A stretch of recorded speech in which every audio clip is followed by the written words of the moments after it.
Welcome to the Cannabis Equipment News Podcast.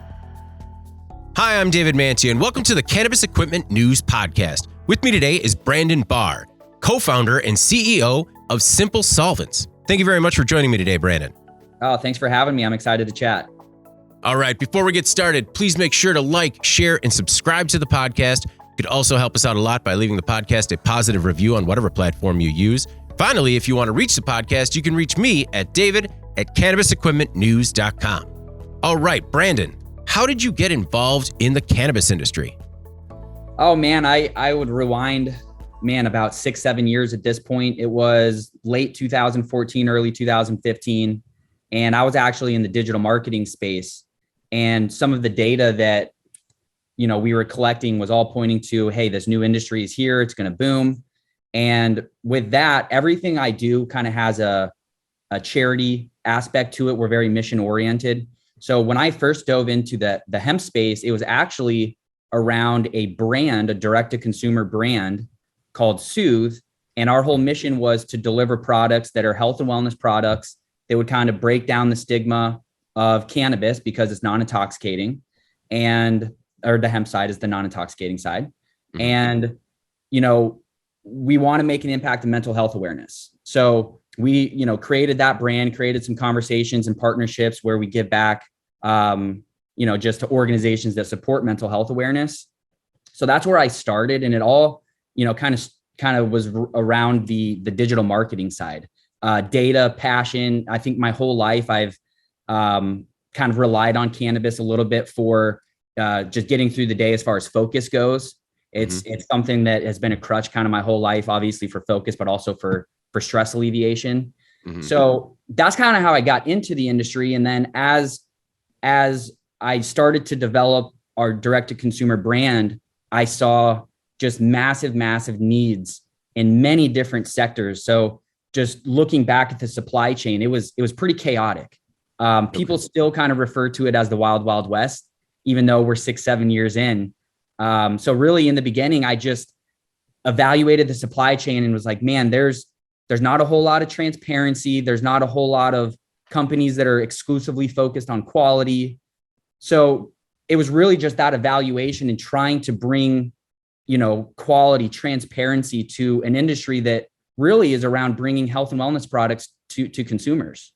So how did you get involved in the solvent side of the business? Yeah. So I got involved in the solvent side because my whole mentality is just help, right? Just help as many people as I possibly can. And, that ties back into our mission-oriented business. But then outside of that, everybody needed help with procurement. So, whether that's seeds or biomass or finished oils that are used in edibles or vaporizers, I kind of positioned myself as a broker to an extent, but really just, I was very connected at that time early on in the industry. And I just wanted to help people. So one of those recurring things that kept popping up was ethanol and solvents for extraction. And in the beginning, it wasn't a focus by any means. It was just, I'm simply here to help my network and serve my network. And the timing was the ironic part because this all kind of came to a head right before COVID hit. And then what happened is, okay, my whole hemp network kind of shut down. The contract manufacturers couldn't produce anymore. Nobody had emergency orders to stay open. And what that led to was these hemp processors and contract manufacturers evaluating their business. So they said, okay, I have the certifications. I have this manufacturing equipment. Let's start making sanitizer. And interestingly enough, they started calling me and asking for ethanol. They knew I had access to it. And so really early on in COVID, my whole life pivoted into really supplying chemicals for sanitizer manufacturing. And a lot of those manufacturers were people in the hemp space. But then, we understood that was kind of a bubble. That wasn't something that's a sustainable business model. We were there, we helped a lot of people. And really the big thing that I always like to hone in on is making sure that as a business owner, you're evaluating opportunity. Mm-hmm. So we built this established, chemical supply chain. And then when that big bubble kind of burst in the sanitizer world, we said, okay, what do we know best? Well, that's digital marketing, hemp and cannabis. So we established a supply chain for, pretty much every solvent that you would need to get the oil out of the plant, because those chemicals are also used for cleaning, disinfecting, sanitizing. And basically we just made, a strategic pivot to say, let's focus almost exclusively on chemical supply for cannabis. And that all kind of was brought to fruition because of our mission for quality. As we started to kind of get into the chemical market, we noticed there are no standards for the chemicals that are used. There are no agencies that are holding anybody accountable for what chemicals they use. And really the only repercussions are, okay, a consumer ate an edible, that edible got him sick, and now the FDA works backwards. They don't enforce anything until there's a problem. So just kind of understanding how that all was playing out, and it's the wild, wild west. So it's unfortunate that people are in it to make a buck, in the beginning, which means they're okay sacrificing quality. And that's our big push here is the quality of your solvents matter. They affect the end product substantially. There's a handful of things that could end up in that oil that are toxic, so our whole mentality from the get-go is quality, because this is medicine at the end of the day. This is health and wellness, and nobody should be willing to sacrifice quality when it comes to the chemicals used in the process.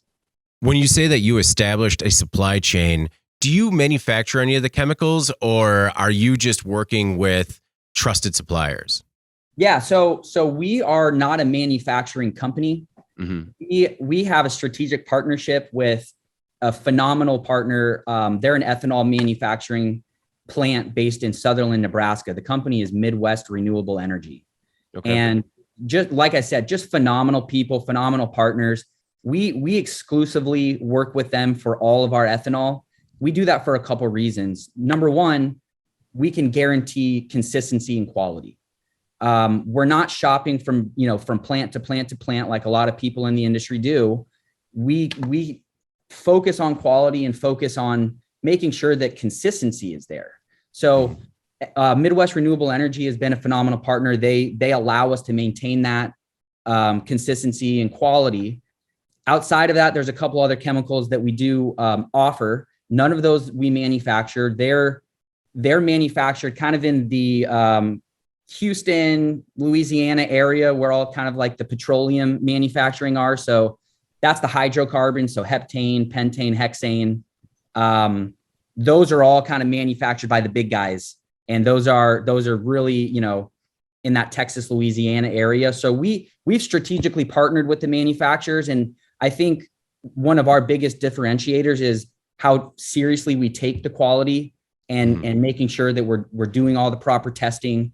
And then outside of that, we're contracting and we're able to put that product into smaller units, right? So that's kind of one of the biggest things in the industry that is overlooked. Well, not everybody can buy a 6,000 gallon tanker truck, right? Right. So we positioned ourselves to not only can we offer a 30,000 gallon rail car, we can do a 6,500 gallon tanker, but we can also package all the way down to 1 single gallon. So that's kind of one of our big differentiators outside of quality. And then outside of that is our focus on regionalization, because nobody wants to wait 2 weeks to get their ethanol. And it's kind of a recurring theme in the hemp and cannabis space where there's not a whole lot of game planning. So we often get calls, hey, I'm out of ethanol. I need ethanol tomorrow. Well, unfortunately, the plant that manufactures the ethanol is in the middle of Nebraska, and there's not much close to you there. So how do you make that more accessible? Well, we look at our data and we see which markets do we need to bring that product and regionalize. So we're in the process now of opening up warehouses in key industries or in key markets. One of them, for example, is Oklahoma, and basically putting the product where the people need it. And it's kind of one of those things. And it's, it's not often that you can say this, but for this type of business model, it's kind of one of those things where if you build it, they will come. Build it with quality, build it with integrity, and they will come. So we're kind of following that where the data points us to the right region, but we're regionalizing right now. We're getting warehouses and we're getting product in the physical location where the processors need it. You've alluded a little bit to issues with consistency and safety. Does the cannabis industry have a solvent problem? Yes. I would say that the cannabis industry, and I'll take a step back and kind of draw a little line in the sand there, right? So you have the cannabis industry, which would be referred to as medical marijuana or recreational marijuana, which is highly, highly regulated. So there are higher, regulations for that space. Now, if you go look at the hemp world, that there's almost no oversight. Mm-hmm. So I would say that the hemp world has a little bit more problems than the cannabis side, as far as, self-regulating and making sure that the players are using chemicals that are to the right standard, but not also using the chemicals that are the right standard, but using them properly so they're not left in your finished oil. So it's kind of two-handed. It's are you choosing the right chemical in the right grade? And then from there, are you actually processing correctly to get those residual solvents out of the oil? So it's kind of a two-pronged scenario. When you talk about choosing the right grade and the right material, how do you work with customers to make sure they're using the right product? Yeah. So we always look at kind of two different worlds, right? The spec that we recommend is USP, and your ethanol and your isopropyls, your alcohols will follow that spec. Unfortunately, for the other hydrocarbons, there isn't really a standard that people have adopted and stuck by, right? So if you go look at, USP, for example, they don't have a monograph test for heptane, but they recommend the purity level, right? Which is 99% and up. So what we're doing is working with some of these agencies to develop those monographs so we can understand, okay, it's not just the purity, 99% is great, but what's in that other 1%, right? So we're kind of looking at developing those standards, but at the same time, we understand, with the way that we procure the chemicals, we know what standard we want. And for us, for heptane, for example, that's 99.5%, and running additional tests to see, are there other harmful chemicals in there like benzene, that would cause toxicity, right? So we're developing those standards. That's something that, it does take a long time because, it's a moving piece with a couple different government agencies. And as you know, they don't all move very quickly, right? But, it's a little bit of an uphill battle, but we are chipping away at it every day. Is part of the issue with the cannabis and hemp spaces a lack of understanding or maybe a lack of appreciation for what's otherwise considered to be a commodity item? Yeah, no, I think it's a little bit of both, right? So you have your bad players who are just looking to save a buck, and they know, I think everybody knows there are different qualities. Now, is there proper education to guide these consumers to the right quality? No, there's not. There aren't many resources that say, okay, if you're procuring hexane, what should you be looking for in that product? And, and specifically when you're using it for botanical extraction. So there aren't many resources out there for that, but that is what we pride ourselves on. And that's, when we go to our expo circuits, every expo we're at, we're speaking and we're teaching and we're giving education, not only on, the different chemicals, how you use them, how you store them, what permits and licenses you need. What do you need to consider for lead time? What do you need to consider for, transit, right? There's probably 6 or 7 different things that you need to consider as a buyer every time you purchase chemicals. And for us, we want to alleviate all those stress points. And we'll do that heavy lift for our customers because we understand what to look for. And then from there, we only offer the highest quality. If somebody asks us for a lower quality, I simply will not do it because, we have integrity and we understand what quality is needed. And we'll provide that education and, try to explain, hey, this is why we would recommend it. And kind of asking some other questions like, hey, have you had issues with residual solvents? Have you had issues with heavy metals that you don't know where they came from? It's actually relatively common where people will test their biomass or their hemp flowers, and it'll pass with flying colors. and then they'll go through their extraction process and boom, there's heavy metals in there. And they're, where did the heavy metals come from? Well, they could come from your solvents, so there's a couple different things to look at as far as the quality goes. And our whole goal is to just identify each of those and offer as much possible support as we can, even if they're not a customer. We push out as much education as possible online through our social channels, through our blogs, and things like this. We're very excited to be on podcasts because, this is a way to spread that education and spread that message of quality and how important quality is when it comes to solvents. How often are you turning down business? And I'm interested to learn a little bit more about your consulting side of the business. So, when you're working with the clients, do you look at the chemicals and the processes they're using and kind of look at what they're trying to achieve and say, this might not work for you the way that you're expecting? Oh yeah.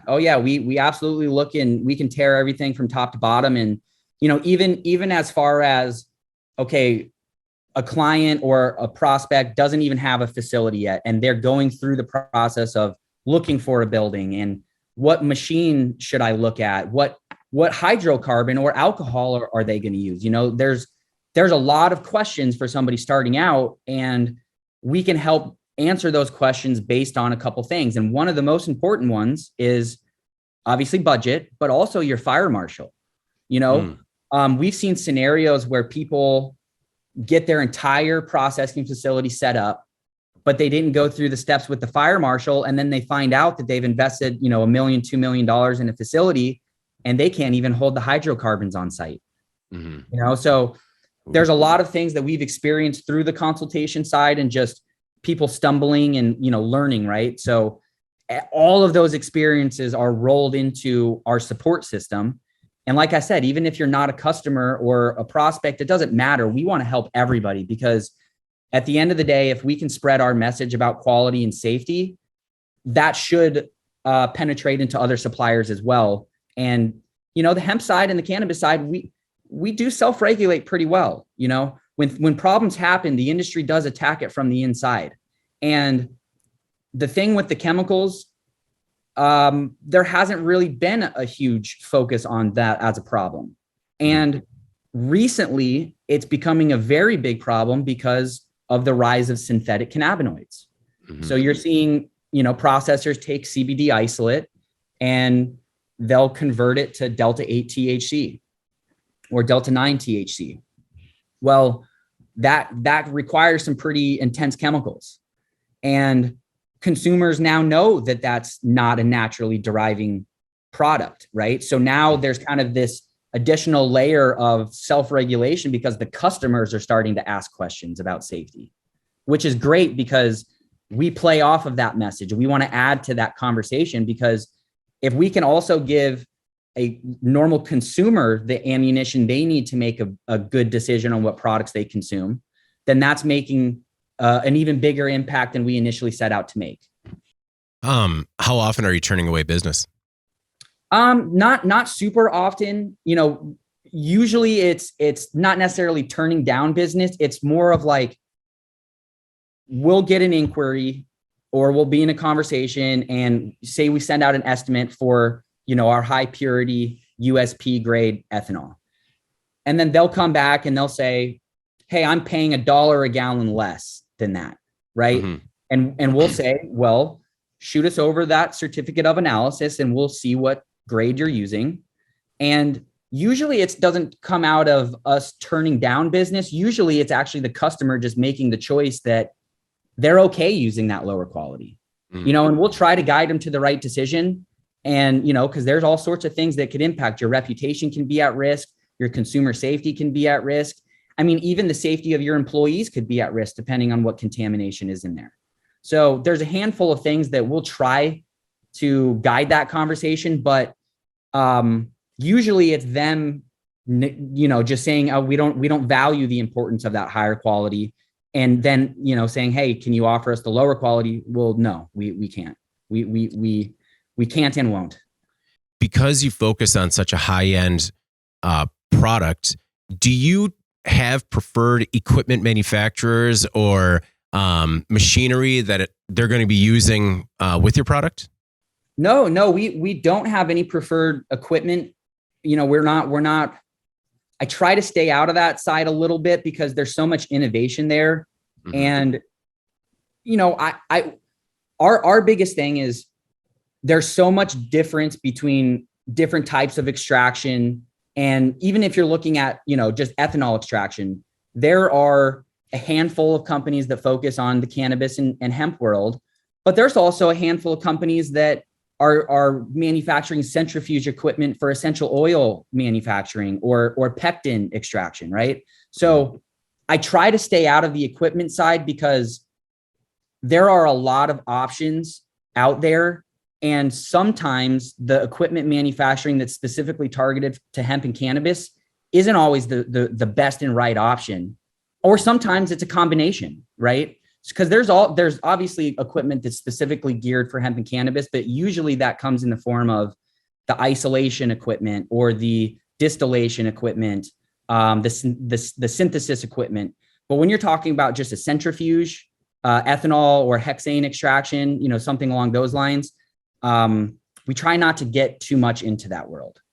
But we are learning every day. So, as much as we can learn and provide for the education, we're down for, but we don't have preferred partners there.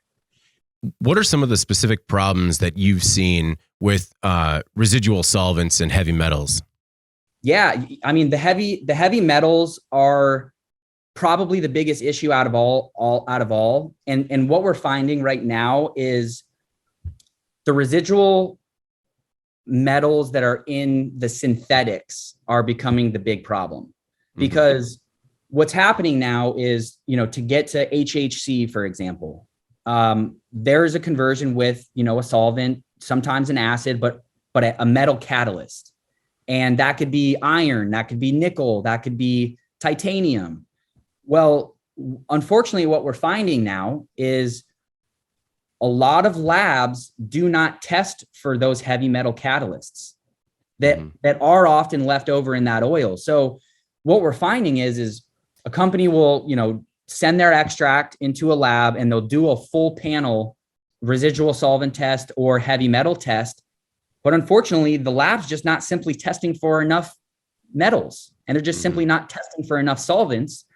And part of the reason why is because our industry was relatively stagnant with technology up until the synthetic rise. So now, since Delta 8 came out, man, there are 20, 30, 50, 70 more chemicals that people are using that the labs were never keen to even looking for, right? So part of our mission as well is we're kind of on that forefront of innovation. So when people find new methods to do this cannabinoid synthesis, they're asking us for the chemicals, they're asking us for the metals. So we've got this kind of insight where we can now have a conversation with the testing labs and we're telling them what to look out for, because a lot of them just simply don't know because the innovation is so fast. So that's kind of one of the things that, just this rise of the synthetic cannabinoids, that has brought in a huge amount of heavy metals in product. It's brought out residual solvents, residual acids. It's brought, the pH of certain extracts is all wanky now too, which is unsafe. And honestly, we haven't seen many extracts that are tested for pH either. Really? So it's kind of there's a handful of different problems in this ecosystem, but I will say that there is a high level of integrity and there's a high level of effort that is being put out by multiple companies to figure this out. So it's actively being chipped away at, but the innovation is just so fast, man. It's tough to stay ahead of. But yeah, those heavy metals are definitely becoming a problem. You had mentioned being a recreational user.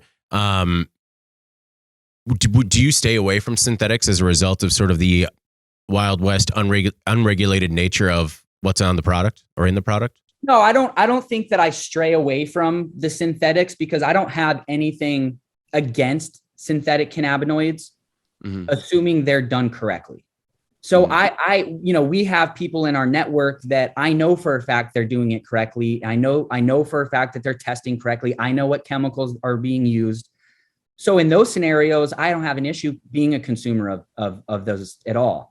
And most of the time I prefer the synthetics on the digestible side where you're eating it. There's still a level of unknowns when you're vaporizing some of these synthetics or smoking it. So I stay away from that a little bit, but I don't have any issue with synthetics. I think there's a huge need and niche for those in the market, assuming they're done correctly.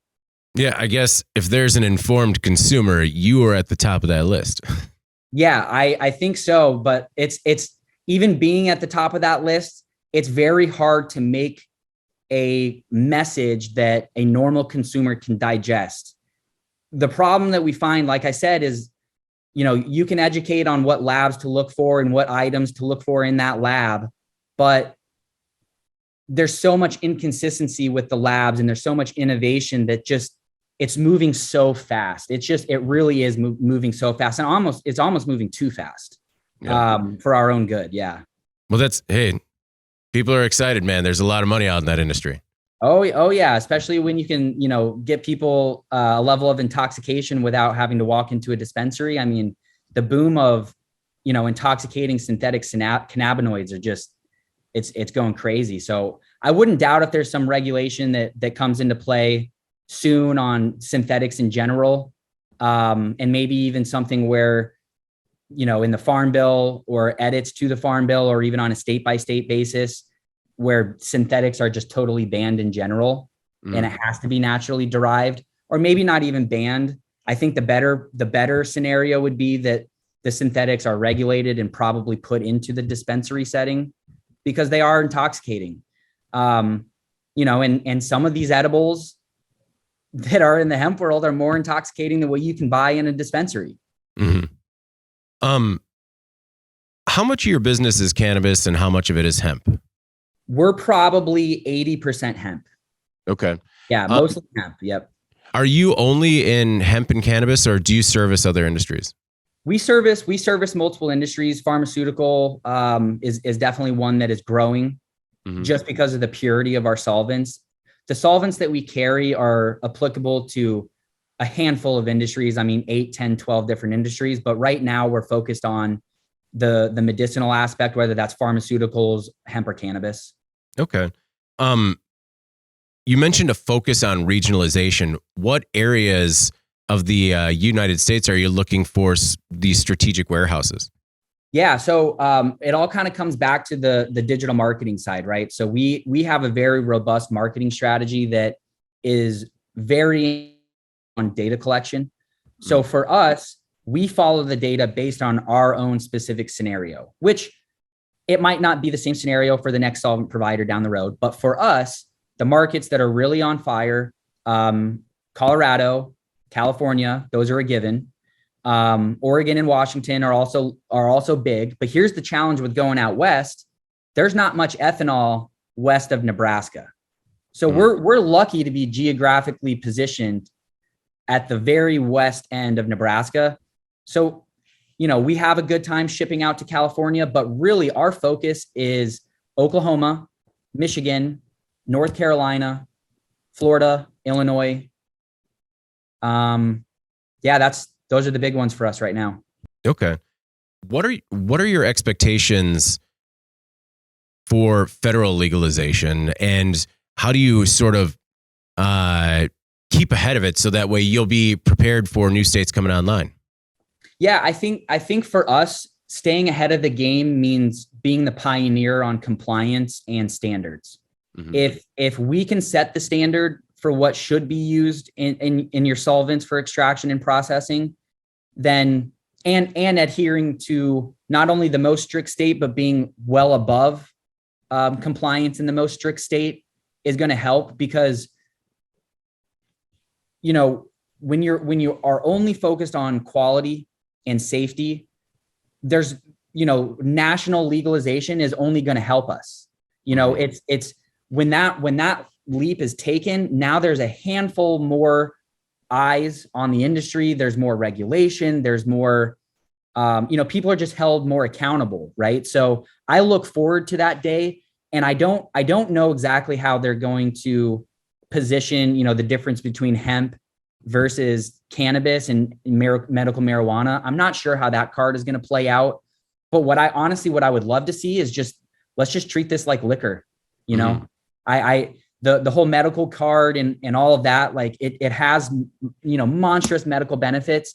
And I think having a medical card is big for, costs and managing costs. But, let's be realistic. There's a majority of people who utilize hemp and cannabis on a recreational level, and bringing that accessibility is big, because otherwise people are forced to stay in the traditional or black market. It's just so expensive to buy a product inside of dispensaries in a lot of these states that, because it's in a dispensary, now people are almost forced to go to, their neighborhood traditional market dealer. Right. So it's interesting. I'm not sure how it's going to shake out, but we're staying ahead of it by just creating those standards for quality. What are you doing as a company to be a pioneer when it comes to compliance and standards? Yeah, so we're working with a handful of agencies. So number one would be USP. So working with them to create standards for some of these hydrocarbons that don't have a standard. And then outside of that, working with other agencies that are more regulatory bodies like ASTM, for example. One of our founders, Chris, is on the board at ASTM, and one of our focuses there is to develop an ASTM standard for the solvents that are used in the industry. So, working with them, working with the FDA, and kind of those three regulating bodies, they don't communicate super well together. So we're kind of working as that glue to create the standard, and then, have the other agencies adopt it. And I don't know if it's going to be enforced on the hemp side, but what we're hoping is once there's an ASTM standard for the chemicals, that the cannabis side would pick that up. And I think they should pick it up, because it's in everybody's best interest, not only the processor for the safety of their employees, but also for the safety of the consumers. How do you create standards? How do you get them made? Well, it's with so with USP, the goal there is identifying what impurities are often found in hydrocarbons or in alcohols. The alcohol side is already figured out, right? So what our mentality is, let's look at and not recreate the wheel. We know what solvents have bad residuals, and, generally, if there's the ability for there to be heavy metal contamination or benzene or, some of these other really, really bad chemicals that you don't want in there. So most of it is really just pairing that education and bringing that standard that we honestly not make up, but we're creating that based on, the alcohol industry that's already in existence, as well as the testing standards that are already developed. Now, when I say testing standards, it means this is what we're looking for in the test. There isn't a regulatory body that draws a line that says if it's below that, it's not good. If it's above that, it is good. So we understand what that level is and should be, and we're bringing that to the regulatory bodies. So I'm sure we're going to get a handful of feedback and maybe some pushback, or maybe they look at it and say, this is spot on. But it is a long process, and there's a lot of back and forth, and it's trying, like I said, to just not recreate the wheel and look at other standards that are already out in the world and just adapting that to the stuff that doesn't have a standard. And then with ASTM, it's an interesting thing because they're creating standards specifically for hemp and cannabis.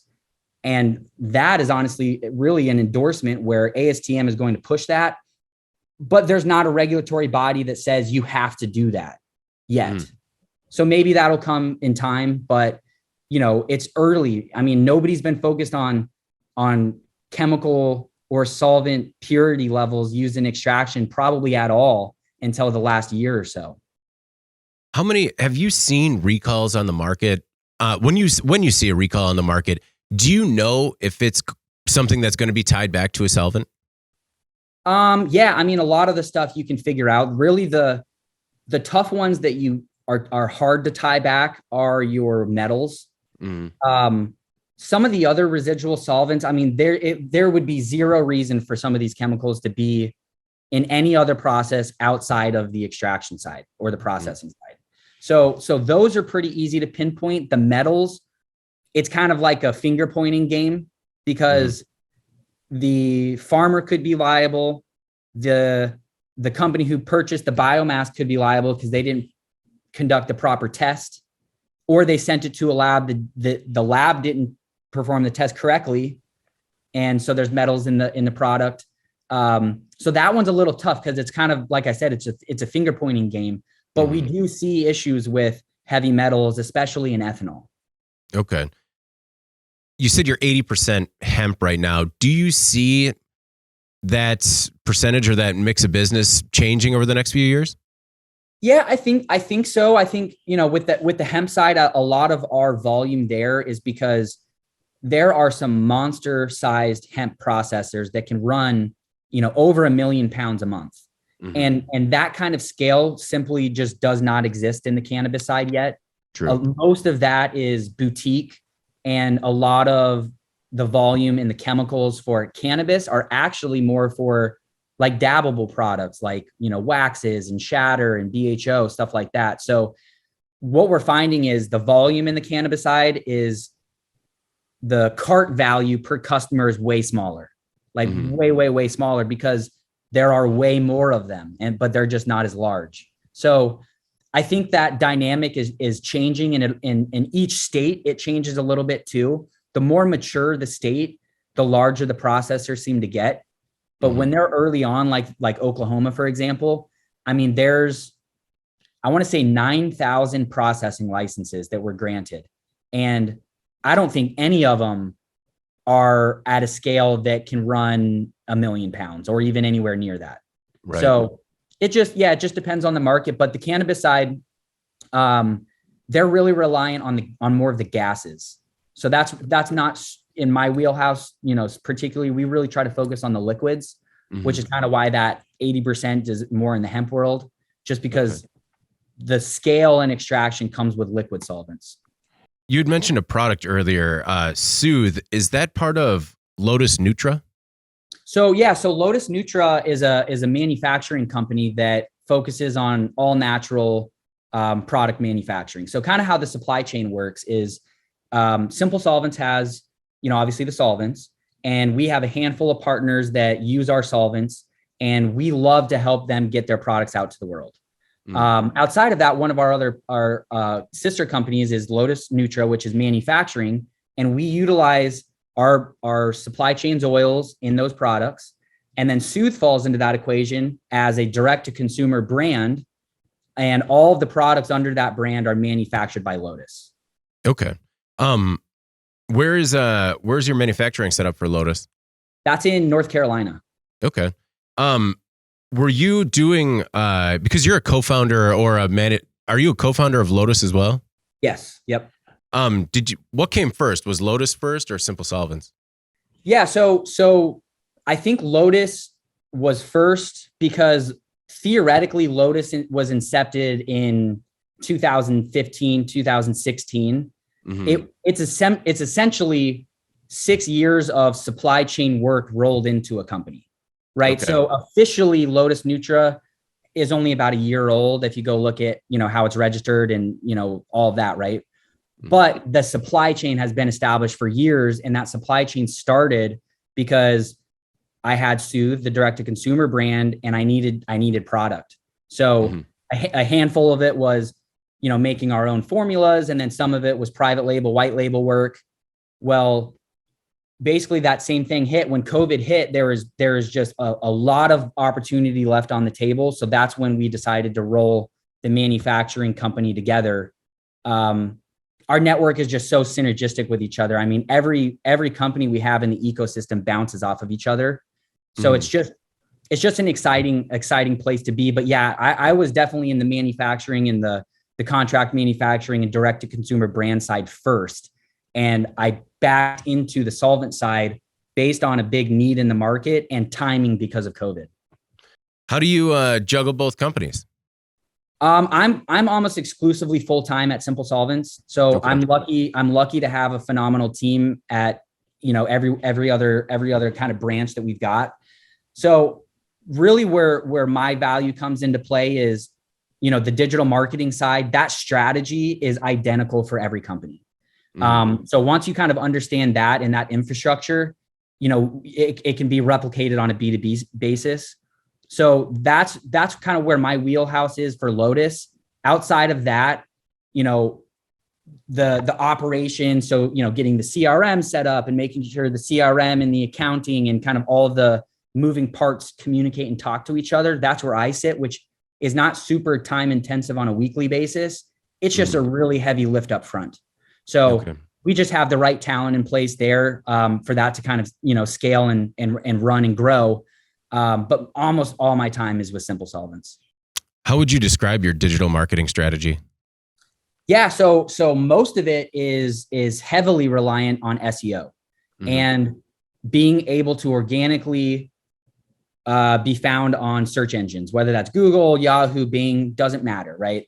So a majority of our strategy and almost everything we do in the marketing world ties back into that initiative. So for example, we are producing a lot of blog content, which directly impacts our SEO strategy. And that's, on-site blogging where we publish our own blogs on our site, but we also do guest posts on other websites like Extraction Magazine. So that's a huge one. Podcast placement is also a huge one that directly benefits the SEO strategy. Now from there, I mentioned on the regionalization, right? So you have SEO that would cover your whole company and your whole brand. Well, there's another strategy that's underneath that's localized SEO, right? So how do you make sure that new warehouse we're popping up in Oklahoma is seen in the whole state? And if you're typing in and looking for solvents in that state, we're coming up first. So that's kind of a dual strategy. A big focus is also on PR and making sure that we are guiding and building the conversation from our narrative. Because there's a lot of people talking about quality and compliance right now, but we have our own take on it. So there's a high level of energy spent on PR. And then that PR effort also directly impacts the SEO strategy because these other, popular websites are talking about us and, referring back to our site. So that's the core of it. And here's the other thing to understand there. If you really focus on SEO, you might not see a single penny of return for 9 months or a year, but that's okay. That's part of the strategy. You're building a moat around your brand because as long as you can be found, you have traffic, right? And then everything else beyond that is, okay, how do I build trust with somebody once they're on that website? Because I can't shake their hand. Well, I can, get in Yahoo Finance. I can get in, some of these other places like Cannabis Daily Times and Extraction Magazine and build credibility that way. Show ourselves, show the team, show our background, show pictures of the ethanol plant and really just hammer home, hey, we're here, we're real, we're trustworthy. And you can see that we're trustworthy based on, reviews, but also, if you type in our brand name or any of the products that we carry, we'll be on that first page of Google. So it's credibility building, it's endorsements, it's other websites talking about you, but it's all centric to the fact that SEO is the core of everything. And then once the website's set up and you're built up, you're optimized, you're, collecting data. Well, now we can start running ads because we know where our consumers are physically located. And then from there, we can open up warehouses and we can start running local SEO strategies in those markets. So, there's a handful of other stuff that feeds into that, like your social media and your email marketing and all of that. But really for us, SEO, on-site and off-site content is really our bread and butter. No, I think it's smart. And it's, you seem to be a step ahead of other people that are kind of out in the market right now. Yeah, no, it's honestly one of our biggest competitive advantages is the fact that we are very agile. We're very nimble. We understand digital marketing, and a majority of our competitors are very old. They're or very large, which means they're rigid. So like an ExxonMobil, for example, for them to care about a small consumer in the cannabis space, they just simply don't, right? So we compete with them on the large ticket items, but then you go look at their website and you can't even find the product on their site, So we're competing against brokers who don't even have a website. We're competing against the big guys who have a dinosaur website.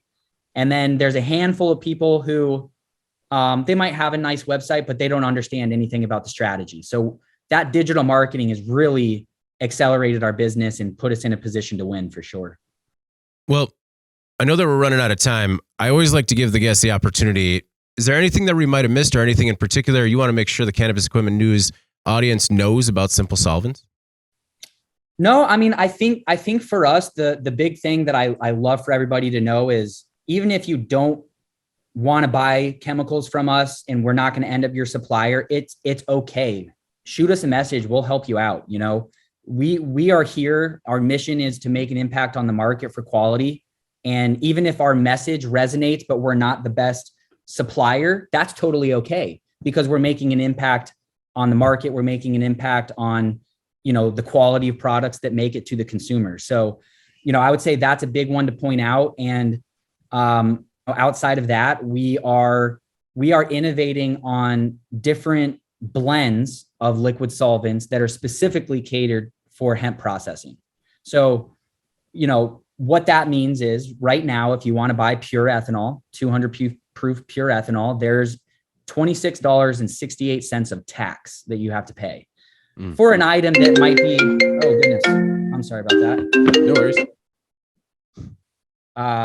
For an item that might only be $3 or $4, right? So we're innovating with the TTB who regulates those taxes to create new blends that would be tax-free and specifically applied to botanical extraction, with also the focus that we understand what we're after for an end product in hemp and what we're after for an end product in cannabis. So that's something that we're going to be talking about a lot as that project, nears fruition. But right now we've developed our white paper. We have studies on our blend, and we're just going through all the hoops as far as regulation and getting it registered with the TTB and, all of those heavy lifts now that the blend is actually done. So, we're just to summarize, our biggest focus is quality, and we want to build a company that, enforces that quality, sets that standard, brings the education to both the processors and the end consumers, and, innovating so people's processes are just more efficient and safer. Well, Brandon, thank you very much for taking the time today, man. It was, I was quite ignorant on the Solvent side of the business, and I just, appreciate you giving me a little bit of background on it. Yeah, no, absolutely. Thank you for having me. And, it's interesting. We're seeing a lot of innovation in the extraction world. For example, there's a handful of hexane processors popping up in the hemp side, which is relatively new over the last year or so. There's some solventless, extraction technologies that are out there. They're not super scalable yet, but it's exciting. So yeah, we're just kind of on the forefront of innovation, and, watching this industry develop it's super exciting. Well, thanks again, man. I do appreciate it. Yeah. Thank you. Thank you so much. All right. Before we get out of here, please make sure to like, share, and subscribe to the podcast. You could also help us out a lot by leaving the podcast a positive review on whatever platform you use. Finally, if you want to reach the podcast, you can reach me at david@cannabisequipmentnews.com. All right. For Brandon Bahr, CEO and co-founder of Simple Solvents, I'm David Manti. This is the Cannabis Equipment News Podcast, and we'll see you next week.